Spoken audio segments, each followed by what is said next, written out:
Good morning, brothers and sisters. Good morning. This is the day that the Lord has made. We'll rejoice and be glad in it. I would like to discuss this book today. I believe I showed it to you previously, but I just finished reading it, and I'm ready. I'm ready to talk about it, and I would like to talk to debate. I would like to tell you what I've found about this book. It's very interesting.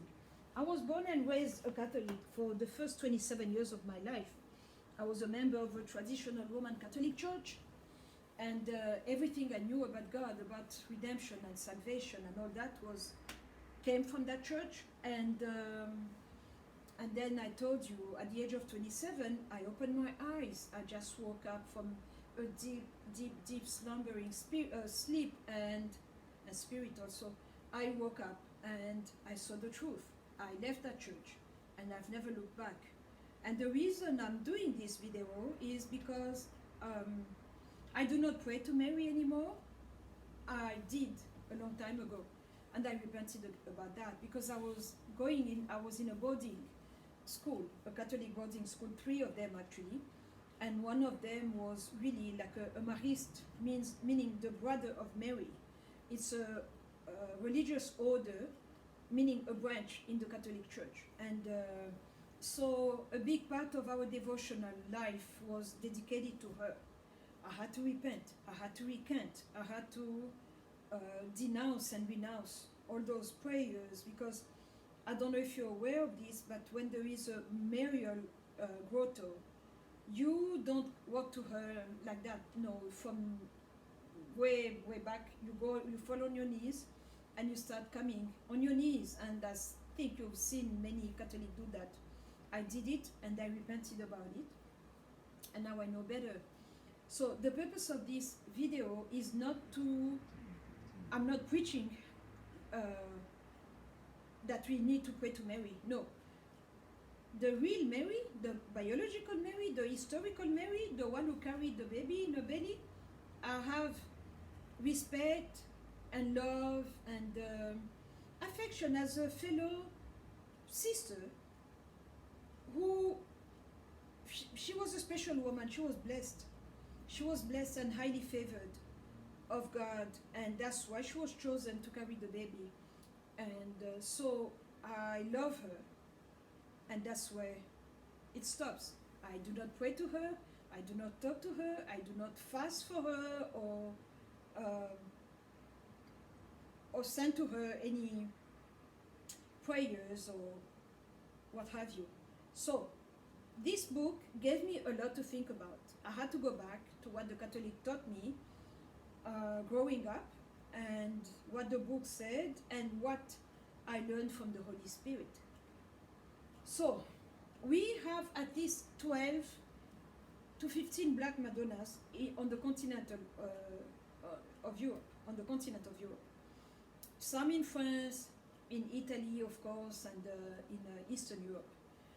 And the journalist had a list of cathedral or basilica where they had a Black Madonna. And he made an appointment, he took an appointment, and he went there.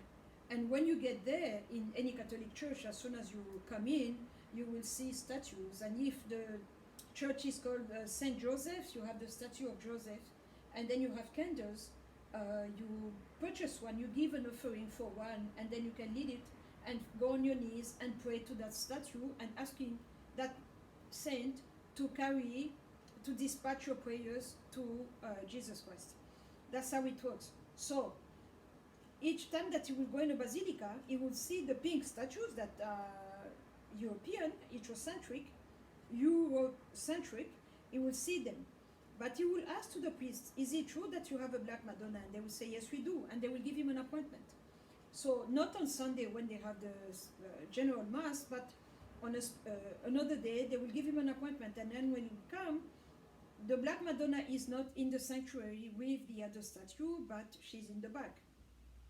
And they will bring her, and when they do that, then everybody, you fall on your knees, and there is a keyboardist, someone at the piano, or playing some kind of music, not a loud music, but a quiet one.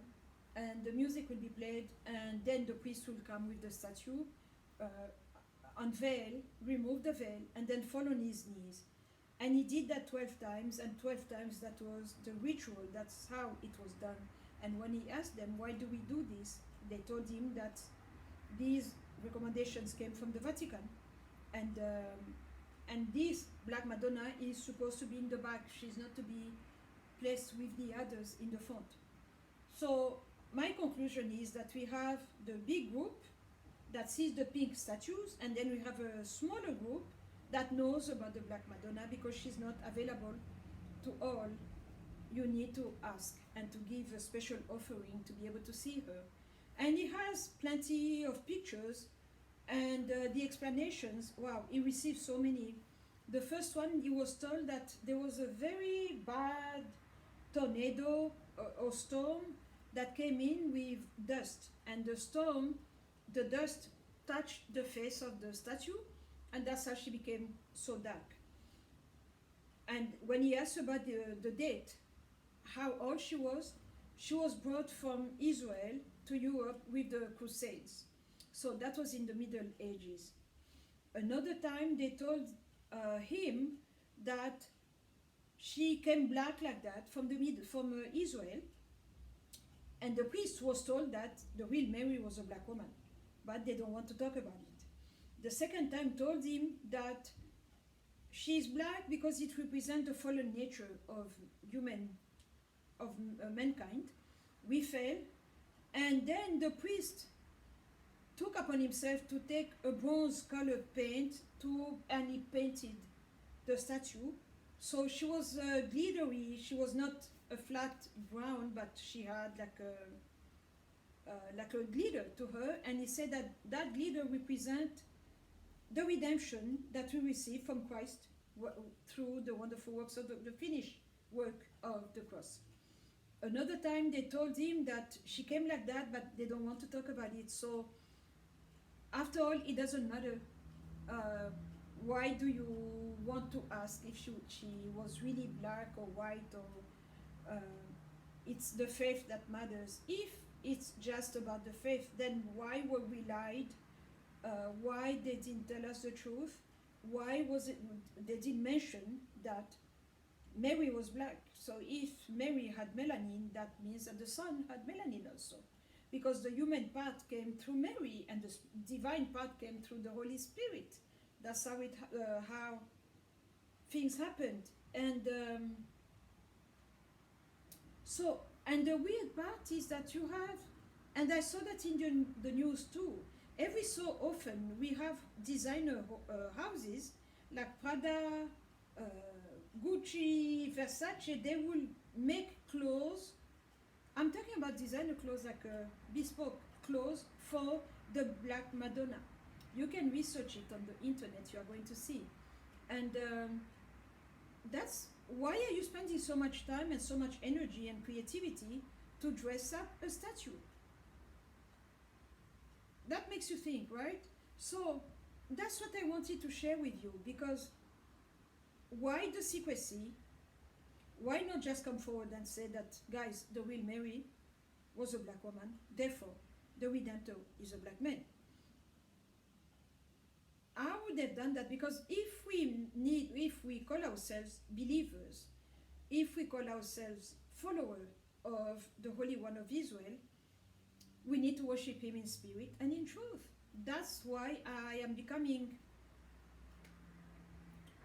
I haven't lost my faith. My faith is still there.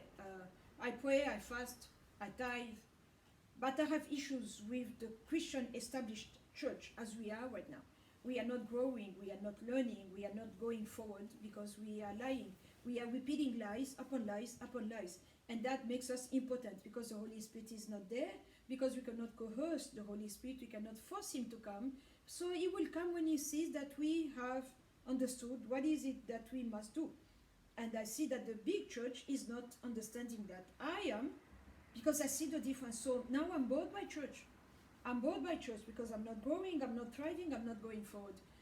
The growth that I'm getting is by my prayer and my fasting, and not by being in the assembly of brethren.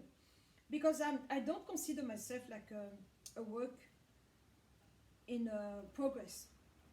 I am not, like a construction site in progress. No, I am done.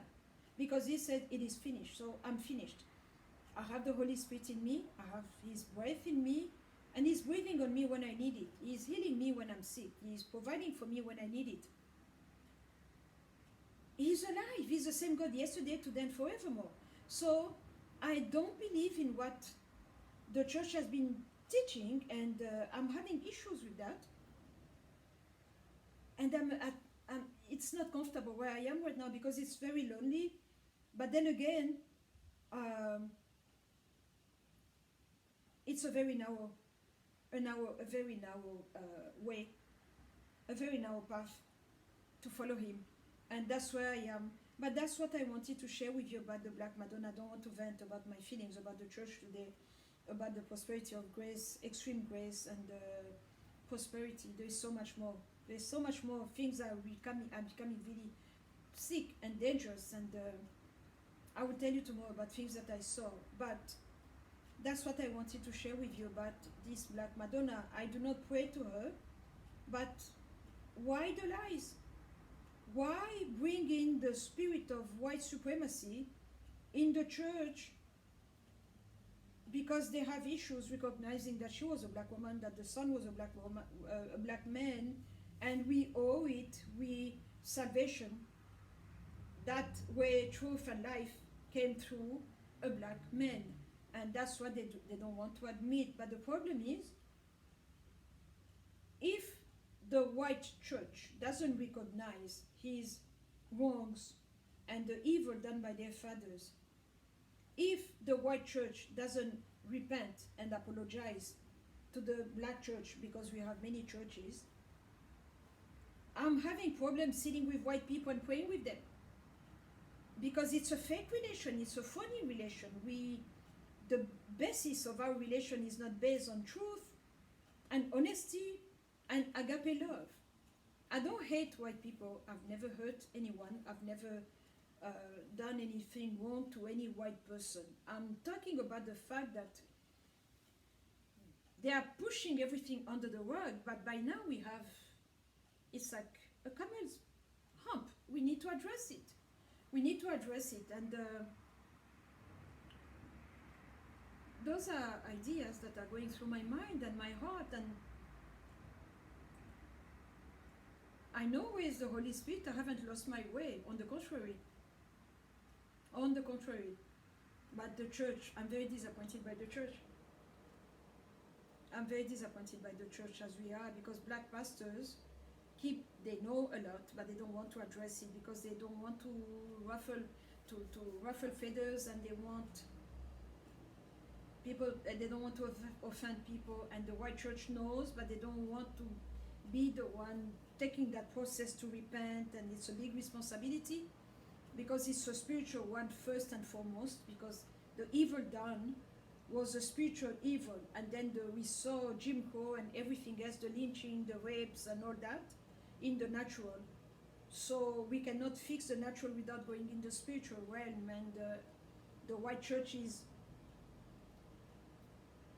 not mature enough to be able to go and undo what was done by their fathers, unfortunately. But the problem is that they are carrying the weight and they are paying the price for what was done. And I'm wondering if they are aware of that. I'm wondering if they are seeing what I'm seeing, because what I'm seeing is not pretty for the white church.